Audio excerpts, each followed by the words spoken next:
ఇటుక అమరావతిలో ఏపీ మంత్రి పయ్యావుల కేశవ్ మాట్లాడుతున్నారు. లైవ్ చూద్దాం. సంస్థకి ధర్మారెడ్డి గారి పిఏ వెళ్ళి మీరు టెండర్లో పాల్గొనాలనంటే మాకు లీటర్కి 25 రూపాయలు ఇవ్వాలి అని చెప్పడం, డిమాండ్ చేయడం, అతను ఇవ్వను అనడంతో సుబ్బారెడ్డి గారి పిఏ చిన్న అప్పన్న డిమాండ్ చేయడం, వాళ్ళకి ఏదో కుదరకపోతే ఇక్కడికి వచ్చి సంస్థలో ఇవన్నీ కూడా స్టేట్మెంట్స్లో వచ్చి అతను వాళ్ళని బ్లాక్ లిస్ట్లో పెట్టించడం జరిగింది. సో అప్పుడు బోలేబాబా ఇంకొక సంస్థ రూపంలో టైఅప్ పెట్టుకుని ఆంధ్రప్రదేశ్లో ఉన్నటువంటి వైష్ణవి డైరీస్ అనేటువంటి వాళ్ళని పెట్టుకుని టెండర్లో పార్టిసిపేట్ చేశారు. అందులో శాంపుళ్ళు బయటకు తీసినప్పుడే ఇవన్నీ అక్రమాలు వెలుగులోకి వస్తున్నాయి. ఇప్పుడు ఈ శాంపిళ్ళ సప్లైస్ అందులో నుంచే ఇవన్నీ కూడా ఎన్డీడీబీ కాఫ్ రిపోర్ట్ రావడము, తర్వాత గౌరవ ముఖ్యమంత్రి గారు మాట్లాడడము, సిట్టు వేయడము, సుప్రీంకోర్టు ఇన్వాల్వ్ కావడము, దాని మీద విచారణ చేయడము, ఇవన్నింటిలో ఏం జరిగింది అనేటువంటి చూస్తే ఆ బోలేబాబా సంస్థని విచారణ చేసినప్పుడు సరే అది మీకు ఇది కోర్స్ ఆఫ్ ఛార్జ్ షీట్లో మనకి ఇంకా వివరాలు తెలుస్తాయి. ఇప్పటిదాకా మనకు వీళ్ళు చెప్పడం ఏంటంటే ఈ డైల్యూషన్ ఏదైతే చేశారో ఈ డైల్యూషన్ చేయడం కూడా 5 నెలల్లోనే చేశారు. 5 నెలల క్రితం మనం దీన్ని కఠినంగా ఉండాలి, మంచి క్వాలిటీ రావాలి అని ఇచ్చినటువంటి సంతకం పెట్టిన అధికారే 5 నెలల్లోనే వంటిన్నింటినీ డైల్యూట్ చేశారు. ఒకటి. రెండవది సిఎఫ్టిఆర్ఐ రిపోర్టు అప్పటికే వచ్చినా కూడా దాని మీద చర్యలు తీసుకోలేదు. ప్రభుత్వానికి వచ్చినటువంటి సమాచారం ఇది చైర్మన్ గారి దృష్టిలోనూ ఈఓ గారి అప్పుడున్నటువంటి ఏఈఓ ఈఓ గారి దృష్టిలోనూ పెట్టడం జరిగింది. పెట్టినా కూడా చర్యలు లేవు. అందులో నేరస్తులు అంటారా కాదంటారా వాళ్ళని ఖచ్చితంగా. ఈ రోజున ప్రభుత్వం మనకి సిట్ వాళ్ళు ఒక ఫైనల్ కన్క్లూజన్ రిమార్క్స్ మనకి ఇచ్చారు. ఏమని తప్పు చేసినటువంటి అధికారుల మీద చర్య తీసుకోమంటూ దాంట్లో ఏం చెప్పారు అనంటే The committee recommended relaxation of tender conditions without conducting any comprehensive analysis, technical evaluation, field level assessment, and recommendations were approved by the then senior officers, namely O. Balaji, FA and CAO, and Sri A.V. Dharmareddy, Additional Executive Officer, and Sri Anil Kumar Singhal, IAS Executive Officer, without application of mind, resulting in dilution of quality safeguards and compromise in the quality of the ghee procurement. For the reasons stated above, it is recommended to take suitable action as deemed fit against the above erring committee members and senior TTD officers for deliberate omissions and failures. Deliberate అంటే ఉద్దేశపూర్వకంగా. దాని ఉద్దేశం ఏంటండి? వాళ్ళకి తప్పు జరిగింది అనేది CFTRI అంతకుముందు రిపోర్టు కళ్ళ ముందు ఉంది. నిబంధనలు కఠినంగా ఉండాలి అన్నటువంటి నిర్ణయం తీసుకున్న దాంట్లో అదే అధికారులు సంతకం పెట్టారు. 5 నెలల్లోనే తిరిగి డైల్యూషన్ చేశారు. డైల్యూషన్ తర్వాత సరే ఈ ఆరోపణలని తర్వాత అది డిఫరెంట్. ఏంటి అందులో నెయ్యి ఉందా లేక పామాయిలే ఉందా? It's a very detailed discussion. నివ్వెరపోయేటువంటి విషయాలు కొన్ని అంటే పూర్తిగా మనం ఛార్జ్ షీట్ చదివితే డీటెయిల్స్ వస్తాయి. ఇప్పటిదాకా ప్రభుత్వానికి అందినటువంటి సమాచారం చూస్తే వాళ్ళు పామాయిలే 58 లక్షల లీటర్ల దాకా కొనడం. కెమికల్స్ ఏంటా కెమికల్స్? ఈ ల్యాబ్ రిపోర్ట్ని ఆల్టర్ చేయాలి అనంటే ఆ ఏ వాల్యూస్ని యాడ్ చేయడానికి ఏ కెమికల్ వేస్తే అందులో ఆ వాల్యూస్ పెరుగుతాయని కెమికల్స్ కలపడం, కలరింగ్ ఏజెంట్స్, ఫ్లేవరింగ్ ఏజెంట్స్, ఇవన్నీ ఒకవైపు టెండర్ని డైల్యూట్ చేశారు, రెండో వైపు వాటితో నెగోషియేట్ చేశారు. నెగోషియేషన్ కుదరకపోతే ఇంకొక కంపెనీ రూపంలోకి వచ్చారు. Then submission of fake documents, మొత్తం ఫేక్ డాక్యుమెంట్సే.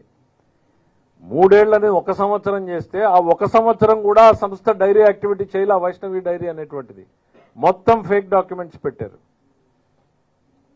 ఫేక్ డాక్యుమెంట్స్ పెట్టి టెండర్లోకి వచ్చారు. అంటే తమ కళ్ళ ముందు జరుగుతున్నటువంటి దాన్ని అడ్డుకోకపోవడాన్ని, తెలియకపోతే తప్పు, తెలిస్తే నేరంలో భాగస్వామ్యమే. ఖచ్చితంగా ఇందులో ఉన్నటువంటి వ్యక్తులందరూ ఇప్పుడు ఏవైతే రిపోర్ట్లో పొందుపరిచారో వీళ్ళందరూ కూడా ఆ నేరంలో భాగస్వాములుగానే మేము పరిగణిస్తున్నాం. యాజ్ ఆన్ టుడే ఛార్జ్ షీట్లో వాళ్ళ నేరస్తులుగా పరిగణించారా లేదా?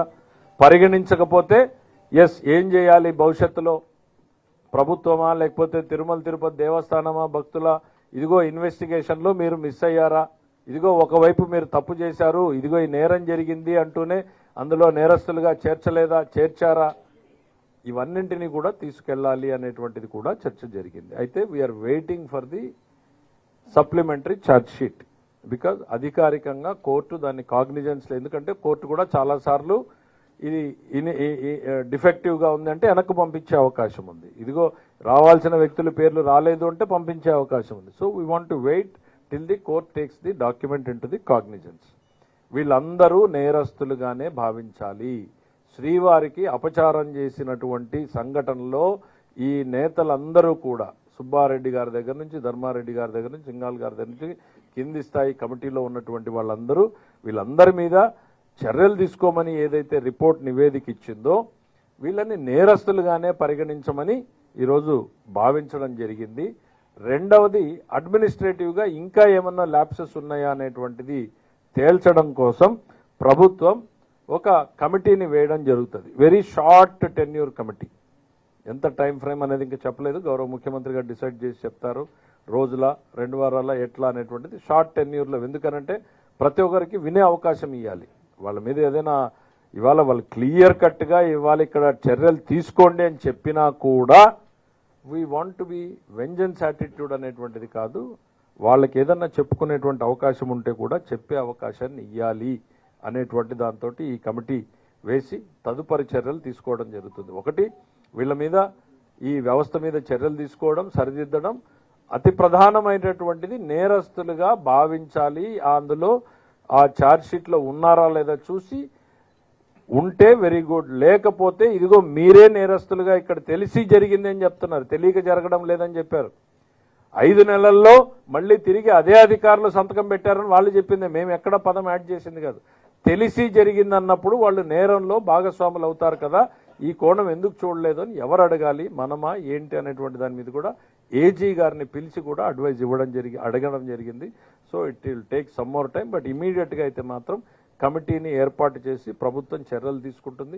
తిరుమల తిరుపతి దేవస్థానం పవిత్రతని కాపాడడానికి, శ్రీవారి ప్రాభవాన్ని వైభవాన్ని ఏమాత్రం తగ్గకుండా మరింత కట్టుదిట్టమైన చర్యలు తీసుకోవాలి అనేటువంటిది భావిస్తున్నాం.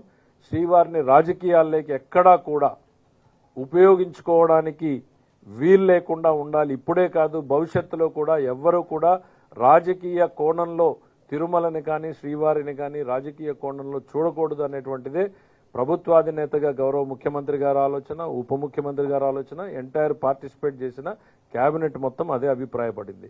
ఇవాళ మేము ఈరోజు మాట్లాడుతూ ఉన్నా విధి లేనటువంటి పరిస్థితుల్లోనే మాట్లాడుతున్నాం, బాధతోనే మాట్లాడుతూ ఉన్నాం. ఇదేదో రాజకీయంలో ఒక ఎత్తుగానో లేకపోతే వాళ్ళు చేసినటువంటి చర్యల పట్ల లబ్ధి పొందాలనేటువంటి ఆలోచన ఏమాత్రం కూడా ఈ ప్రభుత్వంలో ఉన్న మాకెవరికీ కూడా లేదు. దాదాపు చాలా మంది ఉన్నటువంటి వాళ్ళు శ్రీవారి భక్తులే. ఒక భక్తుడిగా ఆ మనోభావాలు ఎట్లుంటాయనేటువంటిది ప్రతి ఒక్కరూ ఫీల్ అయిన దాంతో మాట్లాడుతూ ఉన్నాం. ఖచ్చితంగా ప్రభుత్వం ఈ దిశగానే ప్రయత్నం చేస్తున్నాం. రాజకీయాలకు అతీతంగా దోషులు అనేటువంటి వాళ్ళు నిలబడాలి, ఇటు ప్రజల్లోనూ అటు చట్టం ముందు. భవిష్యత్తులో మరింత కట్టుదిట్టమైన చర్యలు తీసుకునేలా, తప్పు చేయడానికి భయపడేలా ఉండాలనేటువంటిది మరీ ముఖ్యంగా శ్రీవారి విషయంలో ఉండాలనేటువంటిది అందరి ఆలోచన. Thank you.